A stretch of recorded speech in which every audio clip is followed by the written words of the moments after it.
At my husband's company dinner, one of his coworkers laughed and said, "How does it feel to be a loser? Your husband makes the money while you just sit at home." Everyone laughed, even my husband, except me. I smiled, looked at the CEO, and asked, "How does it feel knowing this loser owns 67% of your company?" The whole room went silent. His face turned pale. Can you believe the audacity?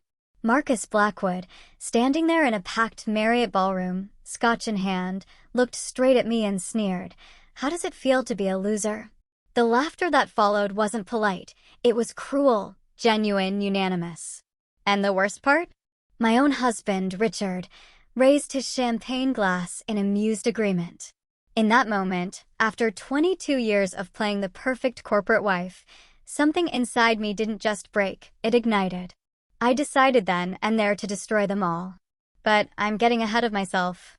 Let me take you back to that morning, when I was still living a carefully constructed lie, blissfully unaware that by tonight, I'd drop the facade and reveal I own 67% of their precious company. Every day, the alarm clock was for me, not Richard. He'd hit snooze 3 times while I'd already slipped out of bed at 5:30 a.m. to begin the elaborate, almost ritualistic, maintenance of his life.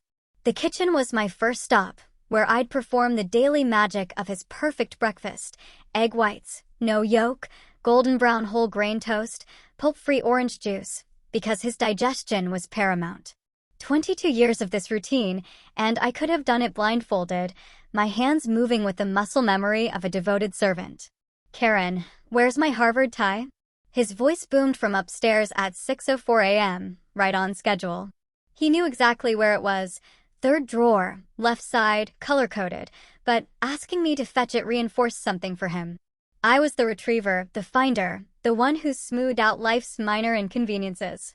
I climbed the stairs with his coffee, 2 sugars, no cream, in the Harvard Business School mug his mother bought him. I found him in his walk-in closet, surrounded by $40,000 worth of suits, looking utterly helpless. "The red one?" I asked, already reaching for it. "You have the Morrison presentation today." "Actually, it's the Singapore merger finalization," he corrected, taking the coffee without a thank you. "But yes, the red one. Power color." He said it like I hadn't been tracking his calendar for 2 decades, like I hadn't typed up his talking points last night while he watched golf. I tied his Windsor knot while he stood there, scrolling through emails from people who actually mattered to him. "Don't wait up tonight," he said, adjusting the tie I'd just perfected. "Company dinner at the Marriott. Black dress would be appropriate." Appropriate.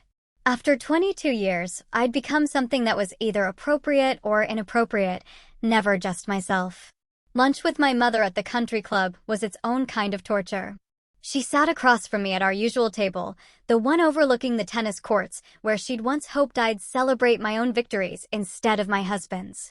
"Richard must be thrilled about the promotion," she said, though her tone suggested anything but thrill.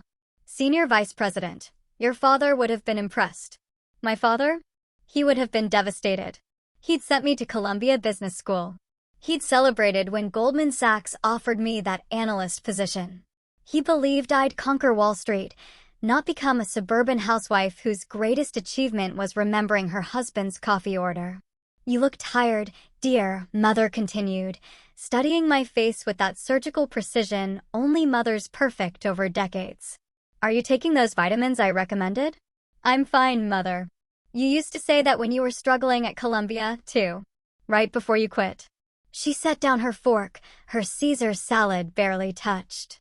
"For him, I didn't quit. I made a choice." "Yes. And look where that choice led you."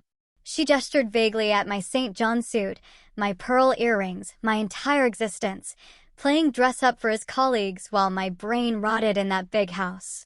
Oh, how I wanted to tell her about Greystone Capital, about the investment firm I'd built in secret using Dad's insurance money, about the 67% of Nexus Industries I'd acquired through shell companies, about how Richard's entire career existed because I'd orchestrated it from the shadows. But I couldn't. Not yet. The afternoon disappeared in preparation for tonight's dinner. Hair salon at 2, where they covered the grays Richard pretended not to notice. Manicure at 3:30, neutral pink because anything else was trying too hard. home by 4:45 to select the black dress he'd already chosen for me. My phone buzzed as I was applying makeup. Victoria Lawson, my attorney and the only person who knew my secret, Greystone quarterly reports attached. Your portfolio exceeded projections by 47%. You now control enough shares to replace the entire board if needed. I deleted the message immediately, a habit formed from years of hiding my true self. Richard thought I spent my days at charity luncheons and book clubs. He had no idea I'd been slowly, methodically acquiring the very company where he worked, using the inheritance he thought went to our mortgage and his golf club membership. The doorbell rang at 6:15. Richard, home just long enough to change his shirt and cologne before dinner. He looked good in his evening suit, I had to admit. The silver at his temples gave him that distinguished air that made junior executives hang on his every word. Ready? He asked, checking his Rolex. We can't be late. James specifically requested our presence at the executive table. Our presence? As if I was anything more than a mandatory accessory, like cufflinks or a pocket square. The drive to the Marriott was silent except for Richard's phone calls, 3 different conversations about quarterly projections, 2 mentions of the Singapore merger, and 1 laugh-filled exchange with Marcus about some junior analyst's mistake. Not once did he look at me or ask about my day. As we pulled up to the valet, he finally turned to me. Remember, Karen, just smile and let me handle the conversation. These people don't care about your little hobbies. My little hobbies. Like the investment portfolio worth more than his entire career. Like the company shares that could end his professional life with a single phone call to the board. Of course, Richard, I said, perfecting the smile I'd worn for 22 years. I know my place. I stepped out of the car, smoothing my appropriate black dress, not knowing that in 3 hours, Marcus Blackwood would call me a loser. Not knowing Richard would laugh. Not knowing that I'd finally dropped the mask and reveal that the perfect corporate wife they'd all dismissed owned everything they held dear. But for now, I walked through those grand doors, ready to play my part one last time. The marble floors reflected the chandelier light, and I took my usual position at the 3rd table from the window, close enough to seem involved, far enough to remain invisible. The perfect corporate wife, counting down the minutes until her resurrection. Or so I thought. What I hadn't counted on was Marcus Blackwood deciding tonight was the night to make me his entertainment. I just settled into my seat, the leather still cool against my legs, when his shadow fell across my table. Marcus moved through the ballroom with a confidence of a man who'd never been told no, his Italian shoes clicking against marble, announcing his arrival before his voice did. Well, Karen Winters, hiding in the corner as usual. His Rolex caught the chandelier light as he pulled out the chair beside me without invitation, the metal scraping against the floor in a way that made nearby conversations pause. The cologne hit me next, Tom Ford, applied with the subtlety of a fire hose. I'm not hiding, Marcus. Just enjoying my wine. Of course you are. He signaled the waiter for another scotch, then turned his full attention to me, eyes scanning like he was appraising real estate. Richard tells me you keep yourself busy these days. What is it you do, exactly? Pilates? Maybe some charity work? The condescension dripped from every word. This was Marcus's favorite game, finding the wives at these dinners and dissecting their lives for sport. Last quarter, he'd reduced Tom Bradley's wife to tears asking about her little pottery hobby. I manage our investments, I said, keeping my voice level. His eyebrows shot up in mock surprise. Investments? You mean like choosing between mutual funds at the bank? He laughed, the sound sharp and grating. That's adorable. Richard's lucky to have someone managing the household finances. Very traditional. Actually, I studied finance at Columbia before. Columbia, he interrupted, his voice rising so the adjacent tables could hear. No kidding. And you used that Ivy League education for what exactly? Clipping coupons? Planning the grocery budget? Eleanor Harrison turned in her seat 2 tables over, suddenly interested. Her husband, James, the CEO, glanced our way with mild curiosity. The ripple effect had begun. Marcus's voice was better than a dinner bell for attracting attention. Tell me, Karen, he continued, swirling his scotch, the ice cubes clicking like dice in a casino. What's it like? I'm genuinely curious. You wake up every morning in that beautiful Westchester house, paid for by Richard, of course, and then what? Yoga class? Book club with the other wives? Marcus, I don't think, but he was already standing, his voice projecting across the ballroom like he was giving a presentation. Ladies and gentlemen, I'm conducting important research here. The room's attention shifted toward us like flowers following the sun. Conversations died mid-sentence. Even the waiters slowed their movements, sensing drama. I'm trying to understand the modern housewife experience, Marcus announced, gesturing toward me with his glass, amber liquid threatening to spill. Take care in here.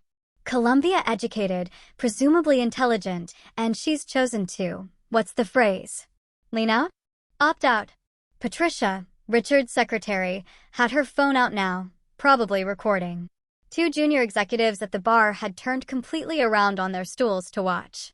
The question is, Marcus continued, his theatrical performance reaching its crescendo, how does it feel to be a loser? The word landed in the sudden silence like a judge's gavel.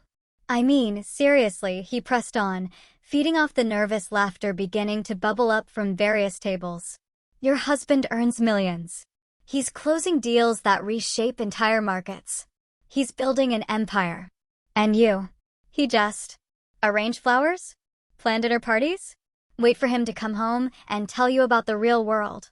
The laughter wasn't nervous anymore. It rolled through the ballroom in waves, genuine, cruel, unanimous. James Harrison actually raised his bourbon in a mock toast. Eleanor's smirk was visible from across the room, her diamonds catching the light as she leaned toward another wife to whisper something that made them both giggle. But none of that compared to what happened next. I turned toward Richard, my vision tunneling as I searched for my husband's face in the crowd. He'd defend me. He had to. 22 years of marriage meant something. The vows we'd exchanged, the life we'd built, the sacrifices I'd made. Surely they counted for something. I found him standing near the bar, his champagne flute raised, his face lit with genuine amusement. Not the polite, uncomfortable smile of someone trying to navigate an awkward situation. Not the tight expression of a husband watching his wife be humiliated. He was laughing. Really laughing. His shoulders shook with it. His eyes crinkled at the corners the way they did when he watched his favorite comedians on Netflix. He clinked glasses with another executive, both of them finding my humiliation genuinely entertaining. The room tilted. Or maybe I tilted. The chandelier light suddenly felt too bright. The laughter too loud, echoing off marble and crystal until it seemed to come from everywhere at once. The word loser bounced around the space, defining me, redefining me, erasing 22 years of existence and replacing it with a single, devastating label. I thought about the 2 miscarriages Richard never knew about. The first happened while he was in Tokyo closing a deal. I'd bled alone in our bedroom, too afraid to call him and disrupt his meetings. The second occurred during his Singapore merger. I'd driven myself to the hospital, told the nurses my husband was traveling for business, held my own hand through the pain. I thought about the nights I'd spent alone in our king-sized bed while he entertained clients, the birthdays he'd missed, the anniversary dinners canceled for emergency board meetings. The slow disappearance of the woman I'd been at Columbia dissolved into the role of Richard's supporting cast. Marcus was still talking, his voice distant now, like hearing someone through water. Maybe we should start a reality show. Real Housewives of Failed Ambitions. More laughter. Richard's the loudest of all. My hands had been shaking, but they stopped. My heart had been racing, but it slowed. Something inside me, something I'd buried under years of appropriate dresses and neutral nail polish, suddenly cracked open. The wine glass was still in my hand. I set it down with deliberate precision, the base meeting the table with a soft click. My wedding ring, 3 carats chosen by Richard's mother, caught the light as I released the stem. For 22 years, I'd been afraid. Afraid of disrupting Richard's career, afraid of embarrassing him, afraid of being too much, too loud, too visible. But sitting there, surrounded by people who saw me as nothing more than a failed ambition, a cautionary tale, a loser, I realized something. I wasn't afraid anymore. The Greystone Capital documents were in my safe at home. 67% ownership of Nexus Industries. Acquired quietly over 7 years through shell companies and private equity maneuvers. Richard's entire career, Marcus's job, James Harrison's CEO position. All of it existed at my discretion. They just didn't know it yet. But they were about to. I stood slowly, my movements deliberate and controlled, smoothing my black dress as I rose. The laughter was still echoing through the ballroom, bouncing off crystal and marble. But something in my posture made Marcus hesitate mid-chuckle. You're absolutely right, Marcus. My voice cut through the noise like a blade through silk. Calm, dangerous. I am a loser. He grinned wider, thinking I was admitting defeat, raising his scotch in mock victory. Others leaned in, sensing fresh blood in the water. A loser who owns 67% of your company. The words hung in the air for a heartbeat. Then 2. Then 3. Marcus's glass stopped halfway to his lips. Someone coughed. A fork clattered against a plate. I turned to face James Harrison. Directly, the CEO who'd barely acknowledged my existence for 7 years. His bourbon was frozen in midair, his face shifting from amusement to confusion. James, how does it feel to know that the loser housewife you've been laughing at controls Nexus Industries through Greystone Capital? The silence that followed was absolute. I could hear the soft hum of the air conditioning, the distant clatter of dishes in the kitchen 3 rooms away, the whisper of Eleanor Harrison's silk dress as she shifted in her seat. Richard's champagne flute slipped from his hand. The crystal shattered against the marble floor with a sound like breaking bones, champagne spreading in a golden puddle that caught the light. Nobody moved to clean it. Nobody moved at all. That's not, James started, his voice cracking. He cleared his throat, tried again. Greystone Capital is a private equity firm out of Manhattan. We've never met the principals. No, I agreed, walking closer to his table, my heels clicking with each step. You haven't. You've met their representative. Every quarter for the past 7 years, you've sent your reports to a post office box in White Plains. You've deposited dividend checks into accounts managed by shell companies. You've accepted board decisions delivered through lawyers who've never revealed their client's identity. I stopped directly in front of him, close enough to see the sweat beading on his upper lip. 7 years ago, Nexus was 48 hours from bankruptcy. My voice carried across the silent ballroom, reaching every corner, every year. Even the waiters had stopped moving, holding their trays like statues. Brennan Corp's hostile takeover was almost complete. Your stock had dropped 70%. 3 major clients had pulled their contracts. The board was meeting every 6 hours, trying to find a miracle. James's hands were shaking now, bourbon trembling in his glass. Then Greystone Capital appeared, a bailout offer that seemed too good to be true. $40 million in immediate capital. Restructuring of all debt, new credit lines. The only cost was majority ownership. 67%, to be exact. I pulled my phone from my purse, opened an encrypted file, and set it on James's table. The Greystone Capital letterhead was clearly visible, along with my signature as managing director. My money, my terms, my control. Patricia had her phone out, recording everything. 2 executives near the bar were frantically texting, probably their lawyers. Marcus still hadn't moved, hadn't blinked, his scotch suspended in space like he'd been frozen in amber. Every major decision for the past 7 years, I continued, my voice gaining strength with each word, every executive hire, every bonus package, every strategic pivot, they all required approval from Greystone. From me. I turned to look at Richard, who was standing in a puddle of champagne, his face the color of old paper. Including your promotion to senior vice president, Richard. The board wanted to go with outside talent, but Greystone insisted on promoting internally. I insisted. I thought you deserved the chance to prove yourself. His mouth opened, closed, opened again. No sound came out. The Singapore merger that made your career. Greystone provided the bridge financing. The Morrison account you're so proud of? I played golf with Morrison myself to seal that deal. You just presented the paperwork I'd already negotiated. Karen, what? How is this? Richard's voice was barely a whisper, his executive confidence shattered like the champagne flute at his feet. The Greystone deal saved my career. I was promoted because of that merger. I thought it was a Wall Street firm, a consortium of investors. It was one investor, I said. Your wife, the loser who sits at home arranging flowers. James Harrison was fumbling for his phone now, his fingers clumsy with panic. This has to be verified. Legal needs to call them. Call your head counsel, I said calmly. Ask him about the emergency board meeting Tuesday. He received the notice an hour ago. James's face went from red to white as someone answered his call. He turned away, whispering urgently, but we could all hear the response through the phone speaker. Yes, sir. Greystone Capital. They've called an emergency meeting. They have the votes to replace the entire board if they want. Marcus finally found his voice, though it came out strangled. This is impossible. You're just a housewife. You don't even work. I work, I said, turning to face him. I've been working every day for 7 years, building positions, acquiring shares through secondary markets, managing a portfolio worth $800 million.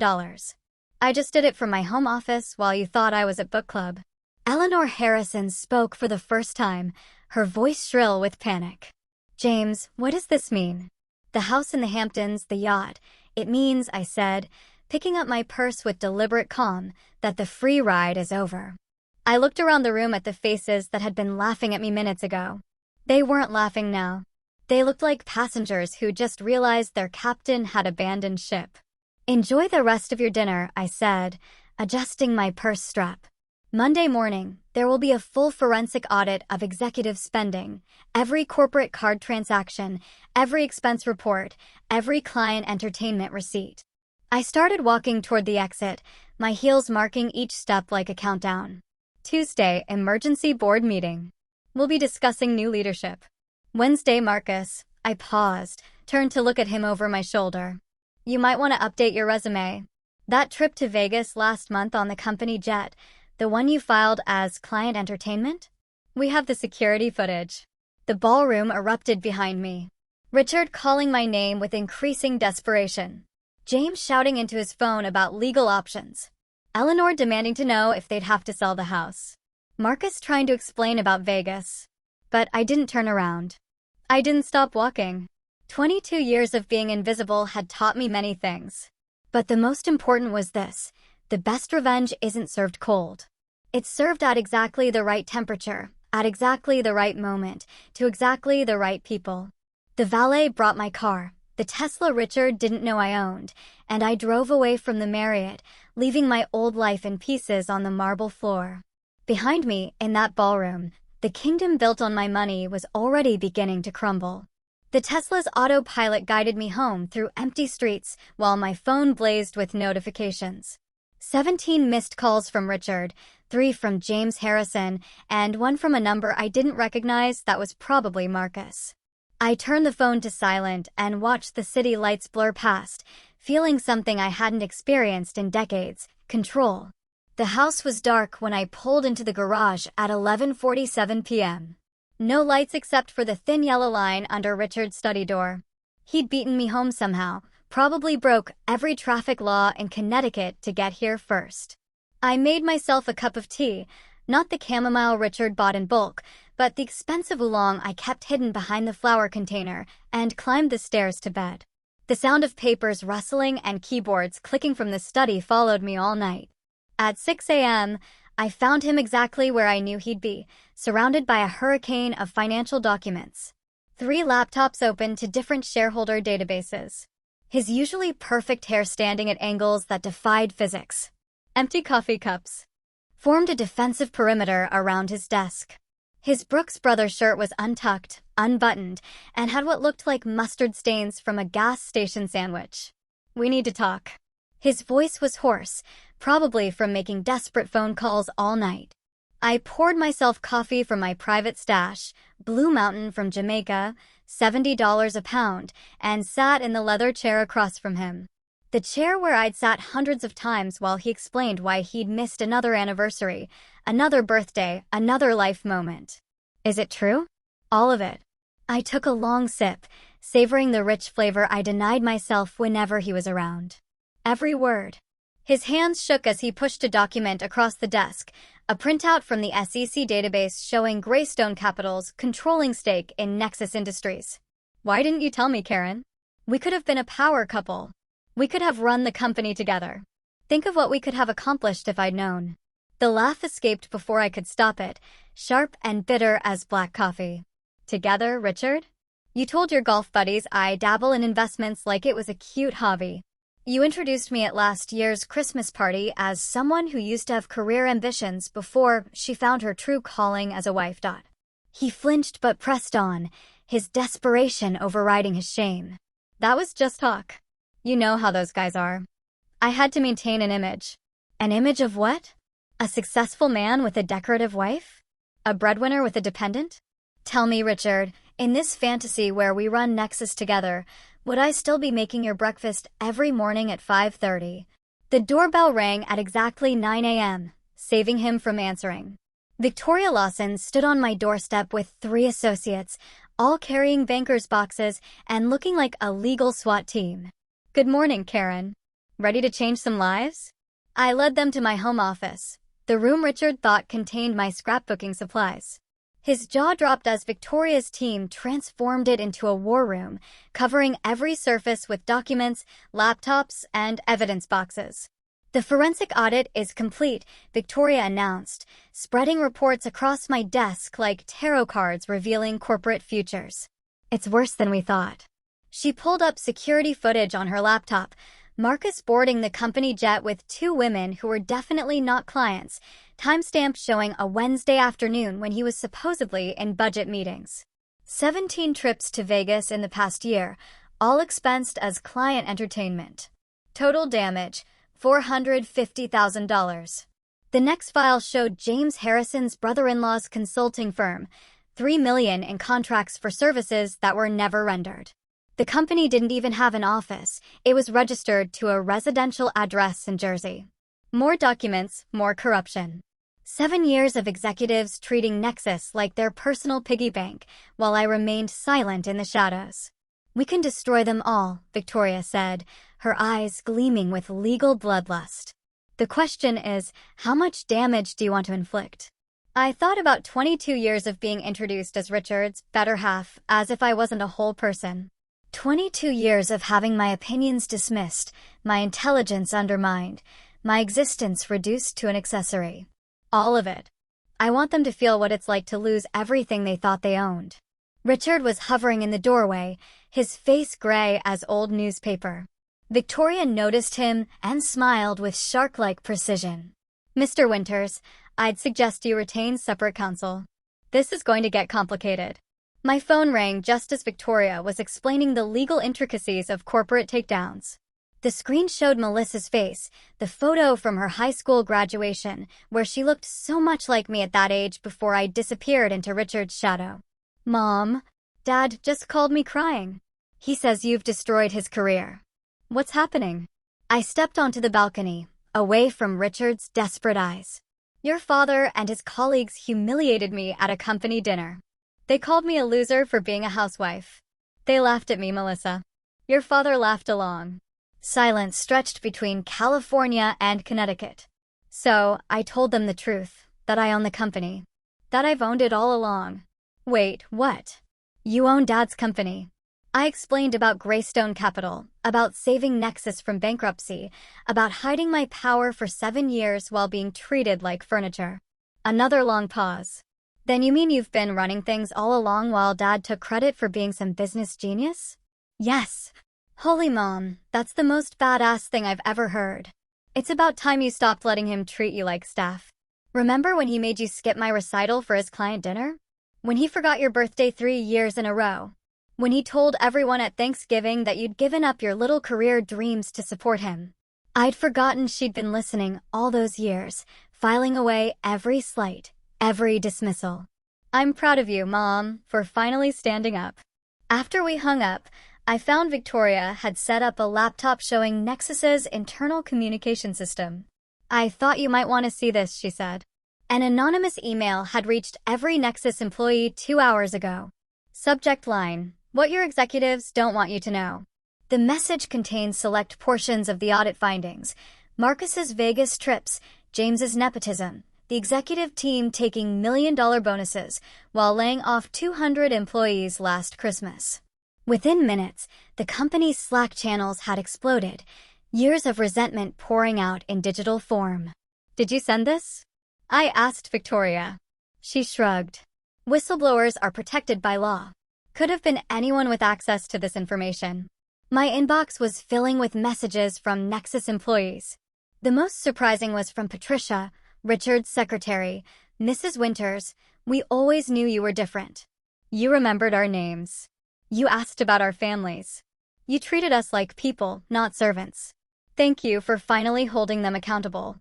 More messages flooded in, stories of harassment ignored by HR, qualified women passed over for promotions, executives taking credit for their subordinates' work. The revolution I'd started had found its own momentum, fueled by years of accumulated injustice. Richard stood in the doorway, watching his world crumble in real time on multiple screens. "You planned this," he whispered. "You've been planning this for years." "No, Richard. I've been surviving for years. The planning started last night when you laughed while they called me a loser." Victoria checked her watch and smiled. "It's 8:55. Should we watch the show?"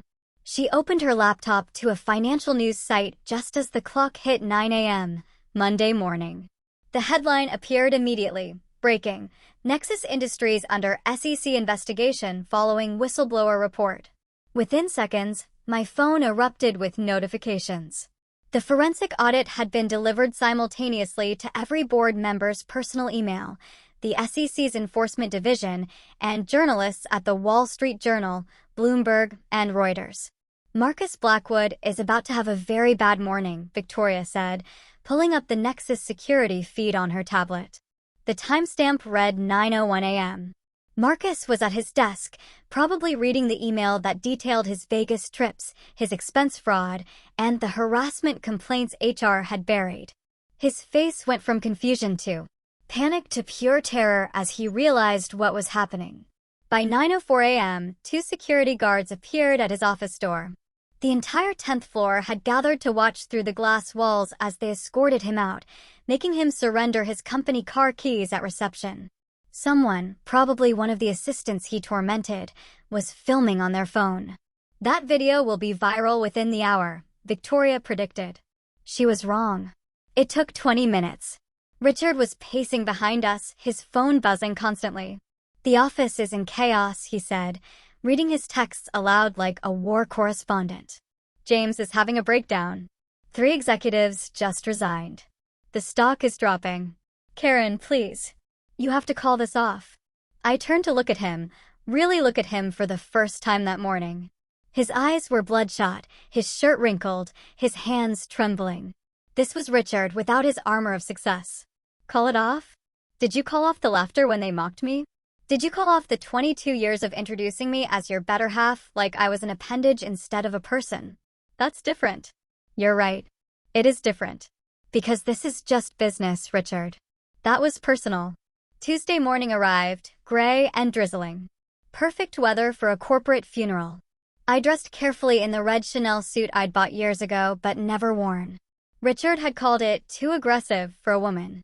Today, aggressive was exactly what I wanted. Victoria and I arrived at Nexus headquarters at 9:45 a.m., 15 minutes before the emergency board meeting. The building felt different, quieter, tenser, like everyone was holding their breath. "Mrs. Winters?" The security guard at the desk looked confused. "I don't have you on the visitor list." "I'm not a visitor," I said, handing him my Greystone Capital business card. "I own the building." The elevator ride to the 40th floor felt like ascending to a throne. Victoria carried a briefcase full of evidence that would end careers, while I carried 22 years of suppressed rage refined into cold purpose. The boardroom door was solid mahogany, designed to intimidate. I pushed it open without knocking. 12 board members sat around the table like defendants awaiting sentencing.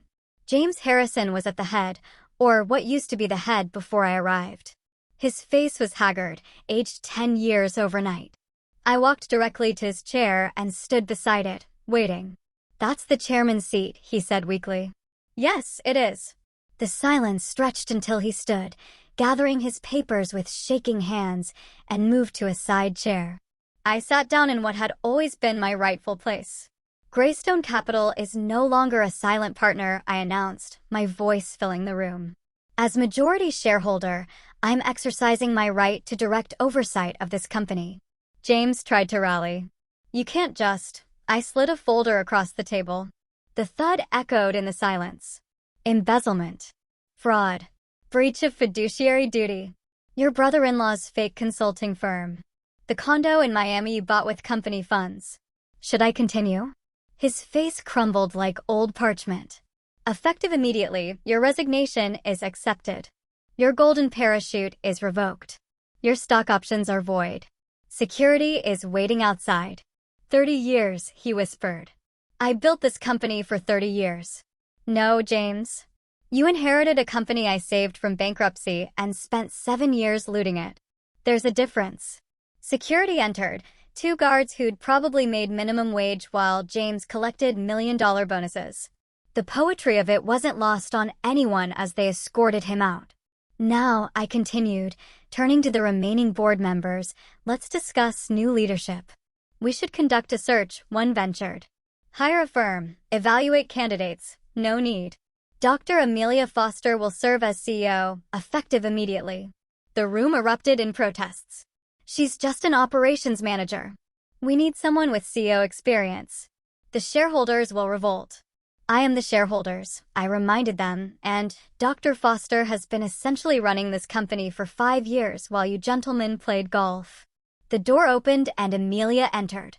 She wore a simple navy suit but carried herself like she owned the world, which, in a way, she was about to. Behind her, 2 assistants wheeled in presentation boards. Gentlemen, she began, her voice steady and confident, and Mrs. Winters.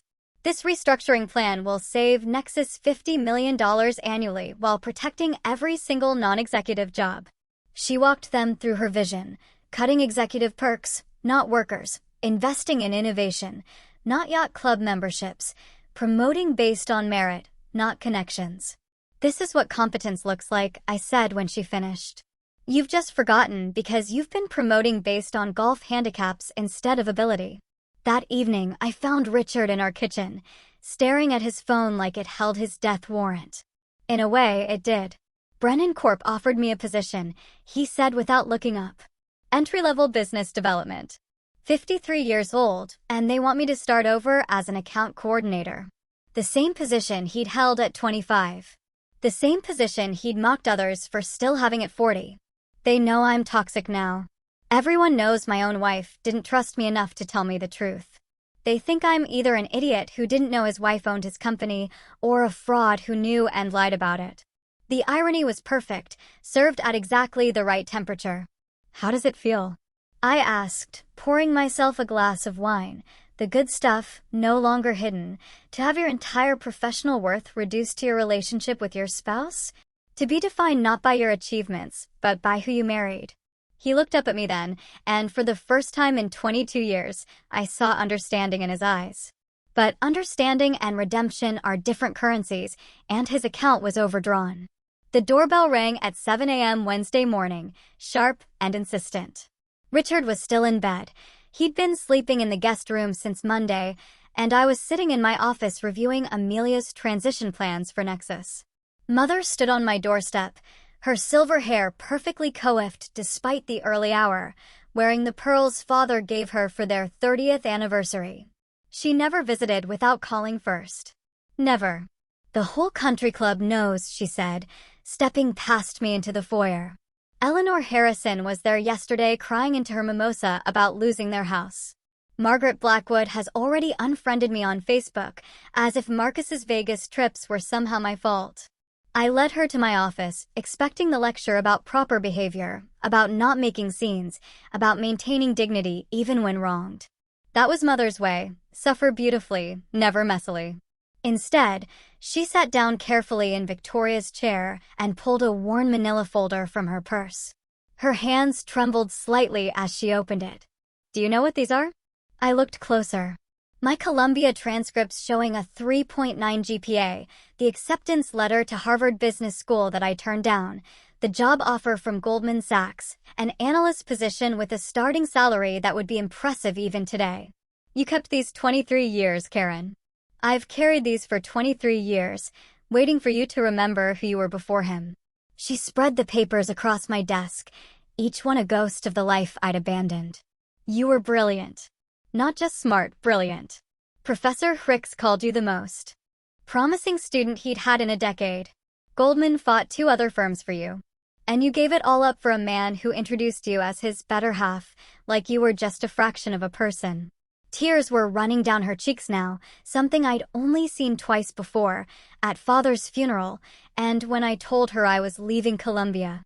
When your father died and left that insurance money, $2 million, I thought you'd use it to go back to school, to start your own firm, to become the woman he'd raised you to be.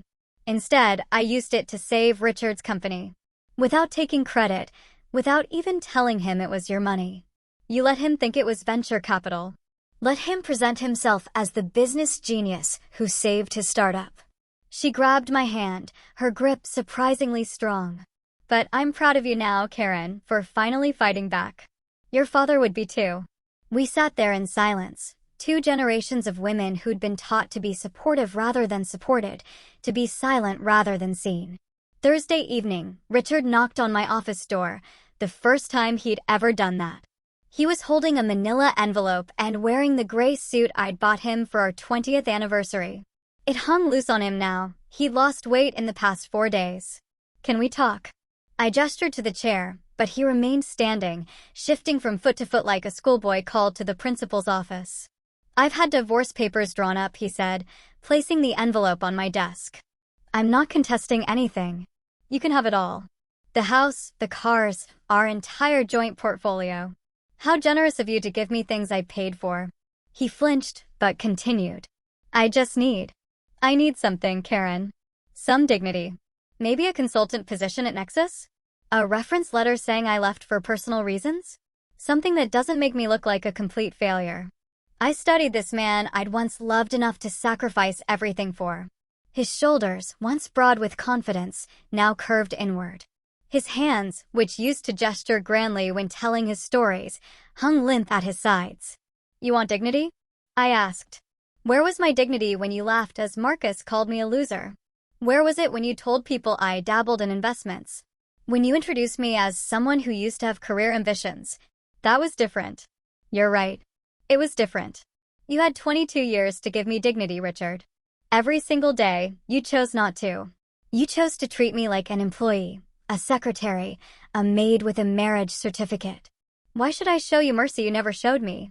He stared at the floor, his reflection visible in the polished hardwood. 2 broken men for the price of 1. Because you're better than me, he said quietly. You always were. I just never wanted to admit it. Before I could respond, we heard a car door slam outside. Melissa's voice carried through the window. She was on the phone, probably with a friend, laughing about something. My daughter, home from Stanford unexpectedly. She burst through the front door with the energy of youth, calling out, Mom. Dad, we need to talk. She found us in my office, took one look at our faces, and her smile faded. You're getting divorced, aren't you? Neither of us answered, which was answer enough. She pulled out her phone, swiping to a photo. Look at this. It was her 5th birthday party. Richard and I, flanking her as she blew out candles on a Barbie cake I'd made from scratch. We were laughing. All 3 of us, genuinely happy in that frozen moment. This was before Dad made senior VP. Before Mom's investments, before any of the garbage that you think matters, we were happy with less. Melissa, Richard started. No, Dad. You don't get to talk. You laughed while Mom was being humiliated. And Mom, you've made your point. You've destroyed Dad professionally. Marcus is apparently working at a used car dealership.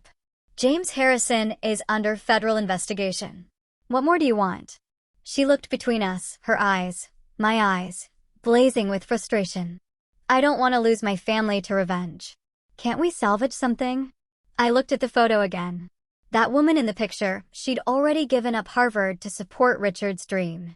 She'd already spent her father's inheritance saving his company. The happiness in that photo was built on a foundation of my sacrifices. Sacrifices nobody else even knew about. That family never really existed, sweetheart, I said gently. It was just me pretending everything was fine while slowly disappearing. Later, at 2 a.m., I wandered through our house like a ghost, haunting my own life. The formal dining room, where I'd hosted countless dinner parties for Richard's colleagues. The living room where I'd smiled through book club meetings while the other wives discussed their husbands' promotions. I ended up in Richard's study, his former study, I suppose. In the bottom drawer of his desk, I found it. The business plan for his first startup. My handwriting filled the margins. My financial projections. My market analysis. My strategies. The cover page read, Innovations. A business proposal by Richard Winters. Not by Karen and Richard Winters. Not with contributions from Karen Winters. Just Richard, taking credit for my mind while I took credit for keeping his house. I poured a glass of his 30-year-old Macallan, the bottle he'd been saving for a special occasion, and raised it to the empty room, to the invisible woman who'd finally been seen. The whiskey burned, but not as much as the truth. I'd won everything and lost everything simultaneously. The victory tasted like ashes.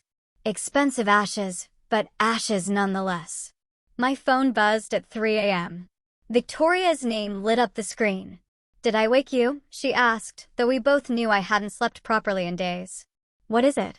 "The board wants to move the emergency shareholder meeting to Friday, same venue as last week's dinner, the Marriott Grand Ballroom.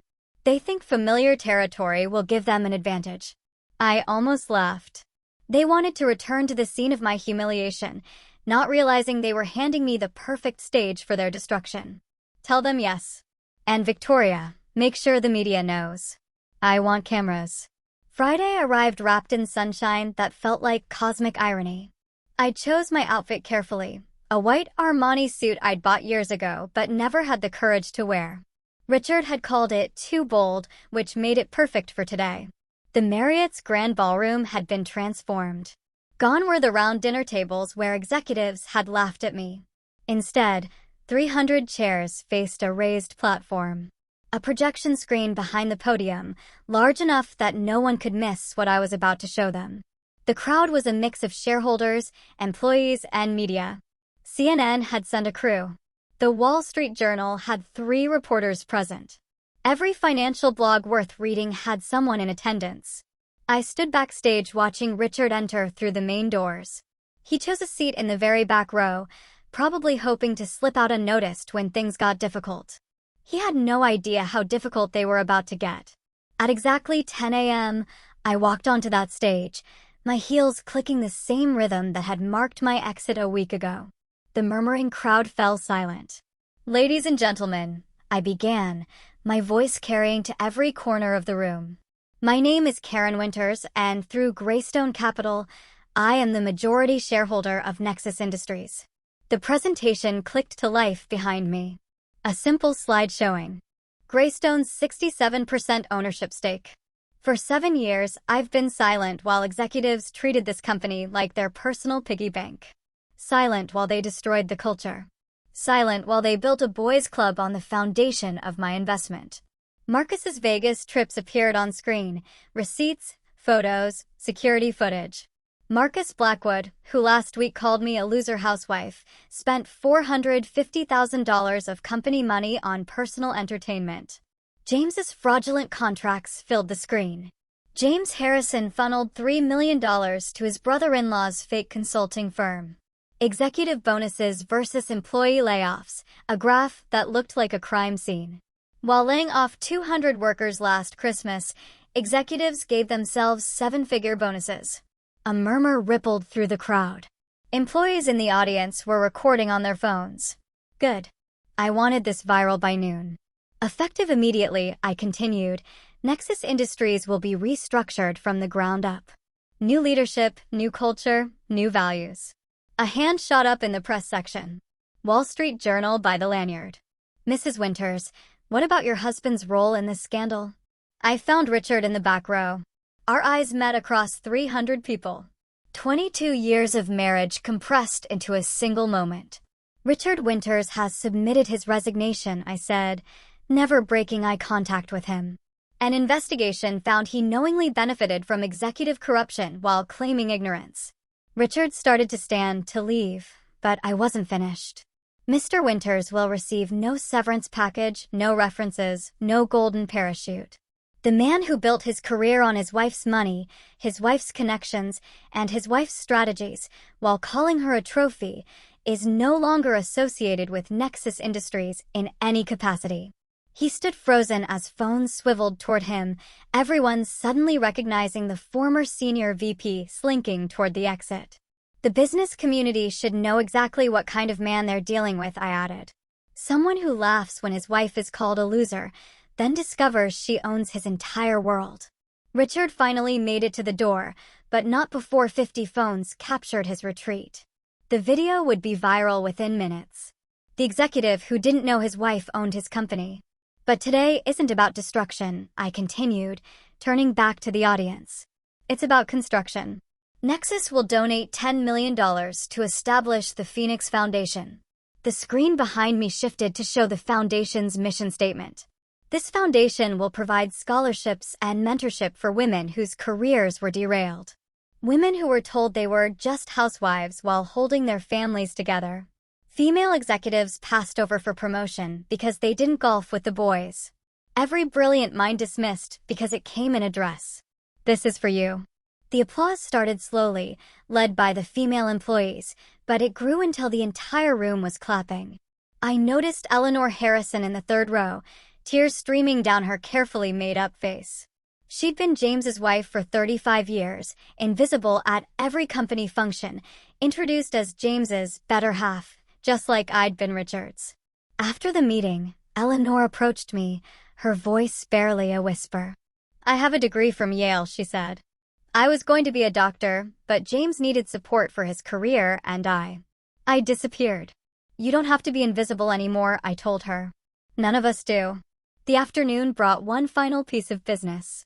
Security footage of Marcus's Vegas adventures had mysteriously appeared on every major news outlet's desk. TMZ had it online within an hour. But the real destruction came from the email trail Victoria had uncovered. Marcus planning to sabotage female colleagues, including detailed strategies to undermine Amelia Foster's projects. By 6 p.m., his LinkedIn profile was a disaster zone. Women he'd harassed over the years found courage in numbers, sharing their stories in the comments. Former colleagues detailed his bullying. One brave intern posted screenshots of inappropriate messages he'd sent her. At midnight, my phone buzzed with a text from an unknown number. I knew it was Marcus. You've destroyed my life. I typed back carefully. No, Marcus. I've revealed it. There's a difference. I sat down my phone and walked to the window overlooking the city. Somewhere out there, Richard was learning to be nobody special. Marcus was discovering what it meant to be truly seen. James was probably consulting with lawyers who couldn't help him. And I was finally, after 22 years, visible. The white suit hung in my closet, still pristine despite the day's battles. Tomorrow, I'd wear something else, be someone else. Not Richard's wife, not even Greystone Capital's owner, just Karen Winters, whoever that turned out to be. The city lights twinkled below like earthbound stars. Each one representing someone's dream, someone's struggle, someone's triumph. Tonight, for the first time in decades, one of those lights was mine. 6 months passed in a blur of corporate restructuring and personal reconstruction. October arrived with its familiar chill, and I found myself standing in the transformed headquarters of Nexus Industries, barely recognizing the place where Richard had spent more time than he'd ever spent at home. Amelia met me at reception, her CEO confidence radiating from every gesture. 40% profit increase, she said without preamble, leading me through halls that hummed with a different energy. And we did it while implementing 6 months of paid family leave. The executive floor had been gutted and rebuilt. Gone were the dark wood panels and portraits of white-haired men in suits. The walls now showcase the company's actual builders, the engineer from Mumbai who revolutionized their supply chain, the single mother from Detroit who designed their best-selling product, the former refugee from Syria who transformed their customer service. James's old office? I asked. Nursing room for new mothers. We have 14 employees using it regularly. Amelia smiled. His mahogany desk makes an excellent changing table. The old executive dining room had been converted into an open cafeteria where everyone ate together. No more segregation by salary level. I watched a junior developer sitting with the CFO, both eating the same subsidized lunch, discussing something that made them both laugh. You did this, Amelia said, handing me a folder thick with letters. These are from employees. They wanted to thank you for saving their jobs, for changing the culture, for giving them hope. I opened one at random. Mrs. Winters, I've worked here for 15 years. For the first time, I feel valued. My ideas matter. My voice is heard. Thank you for burning down the old boys club so we could build something better. I just lit the match, I said. You built this. Spring brought Melissa's graduation from Stanford. I arrived early, claiming a seat in the third row, close enough to see her face when she walked across that stage. The crowd filled in around me. Proud parents, grandparents with cameras, siblings looking bored. Then I saw him. Richard stood by the entrance, scanning the crowd uncertainly. He was thinner, his suit off the rack instead of custom-tailored. His hair had gone completely gray in the past 6 months. When our eyes met, he froze. He looked like he might turn and leave, but then started walking toward me, each step careful and measured. Hello, Karen. His voice was different, quieter, uncertain. The commanding executive tone had been replaced by something almost humble. Richard. Hey, He gestured to the empty seat beside me. It's a free country. We sat in silence for a moment before he spoke again. I've been in therapy twice a week for 6 months. He stared at his hands. No wedding ring, no Rolex. I understand now what I took from you, what I stole. Not just your money or your ideas, but your identity, your dreams, 22 years of your life. The apology sounded genuine, but I felt nothing. No anger, no satisfaction, no residual love, just emptiness where feelings used to live. I'm glad you're learning, I said. Then turned my attention back to the stage. After the ceremony, Melissa found us standing awkwardly apart. Dad's working at a startup in Palo Alto, she told me later, after Richard had shuffled away. Junior consultant, makes about what a recent college grad would. He lives in a studio apartment near the train station, takes public transit to work. His coworkers don't know his history, and he's terrified they'll find out. The man who'd laughed while I was called a loser now knew exactly how it felt to be one.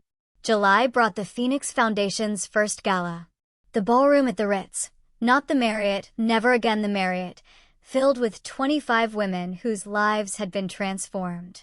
Sarah Chin took the podium first, her hands steady despite the crowd. I was a surgeon at 30. By 35, I was changing diapers and being introduced as just a mom. The Phoenix Foundation gave me the money and confidence to return to medicine. Next month, I start my residency at Mount Sinai. Maria Gonzalez spoke next. I had an idea for a medical device that could help premature babies. For 10 years, I sketched designs between soccer practices and PTA meetings. The foundation's grant let me patent it. We go to market next quarter. Story after story of resurrection. Women who'd been buried under other people's ambitions, finally digging their way back to the surface. You gave us permission to exist again, Sarah told me afterward. To be more than someone's wife or mother. To remember we had dreams before we had families. Their success was my real revenge. Not destroying Richard, but building something from the ashes of my own sacrificed dreams. August found me alone in my Westchester mansion at 2 a.m., unable to sleep. The house felt too big, too empty, too quiet. Richard had taken nothing in the divorce, signed everything over without argument. Melissa was starting her own journey at a tech firm in Seattle. I walked through rooms that echoed with absence. The formal dining room where we'd hosted countless dinner parties, all Richard's colleagues, never my friends. The living room where I'd smiled through book clubs with wives who now crossed the street to avoid me. The women from the country club had made their position clear. I was dangerous. A cautionary tale whispered over champagne. Remember Richard Winter's wife? She owned everything all along. Destroyed him completely.